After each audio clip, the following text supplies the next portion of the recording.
आप छुट्टी के समय इन पर विचार करें। सारांश यह है कि यद्यपि ग्रस्त जीवन में प्रकट रूप में कोई कष्ट फणी भूषण को न था, समय पर भोजन मिल जाता, घर का प्रबंध सुचारू रूप से चल रहा था, किंतु फिर भी एक प्रकार की बेचैनी और अविश्वास उसके दिल में समाया हुआ था और वह नहीं समझ पाता था कि वह है क्या। उसकी हालत उस बच्चे की समान थी जो रो रहा है और नहीं जानता कि उसके दिल में कोई इच्छा है या नहीं। अपनी जीवन संगनी के मन में घर रूपी खाली जगह को वह सुनहरे और मूल्यवान आभूषणों तथा इसी प्रकार के अन्य उपहारों से भर देना चाहता था। उसका चाचा दुर्ग मोहन दूसरी तरह का आदमी था। वह अपनी पत्नी के प्रेम को किसी भी कीमत पर क्रय करने के पक्ष में न था और न ही वह प्रेम के विषय में चिड़चिड़े स्वभाव का था। फिर भी अपनी जीवन संगनी के प्रेम की प्राप्ति के लिए भाग्यशाली था।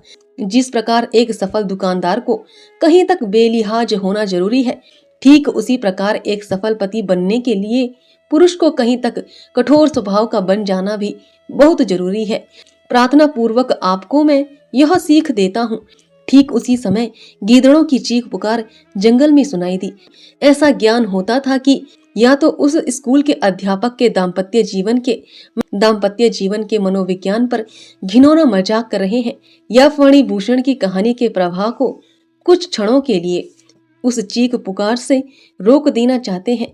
फिर भी बहुत जल्दी वह चीख पुकार रुक गई और पहले से भी गहन अंधेरी और शून्यता वायुमंडल पर छा गई। किंतु स्कूल के अध्यापक ने कहानी दोबारा शुरू की। अचानक फणी भूषण के बड़े व्यवहार में शिक्षाप्रद अवनति दृष्टि गोचर हुई। यह क्यों हुआ, इसका उत्तर मेरी समझ से परे है। संक्षिप्त में यह कि बुरे वक्त ने उसके लिए बाजार में साख रखना कठिन कर दिया। यदि किसी प्रकार कुछ दिनों के लिए वह एक बड़ी पूंजी प्राप्त करके मंडियों में फैला सकता है तो हो सकता था कि बाजार से माल को न खरीदने के तूफान से बच निकलता, किंतु इतनी बड़ी रकम तुरंत प्रबंध करना खाला का घर न था। यदि स्थानीय साहूकारों से कर्ज मांगता तो अनेक प्रकार की अफवाहें फैल जाती और उसकी साख को असहनीय नुकसान पहुंचती। यदि पत्र व्यवहार से भुगतान का ढंग करता तो रुक्का या पर्चे के बिना संभव न था और इससे उसकी ख्याति को बहुत बड़ा आघात पहुंचने की संभावना थी। केवल एक चाल थी कि पत्नी के आभूषणों पर रुपया प्राप्त किया जाए और यह विचार उसके दिल में पक्का हो गया।